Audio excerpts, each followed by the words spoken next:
बनाओ तो ऐस तू बोल। बनाओ तुम, मेरी भी बनाओ, मैं खाता हूँ भी। गाइस तो आज हम आए हैं गेहूँ उगाने।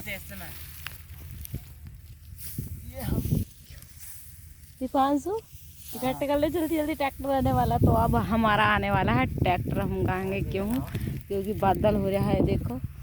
और मतलब कि आज बारिश बता भी रखी है, हो सके कि लिहाजा में तो अच्छी है। और कौन कौन गेहूँ की खेती करते हैं बताइए। ये देखिए सारी दुनिया, सब दीपांशु हमारा लगा हुआ है काम पे क्योंकि क्योंकि हाँ क्योंकि हाँ, और इसके पापा भी। ये देखिए वो चल रहा है ट्रैक्टर वो सामने, और उसी ट्रैक्टर से हमें गेहूँ गंवाने हैं। वाले चल रहे हैं।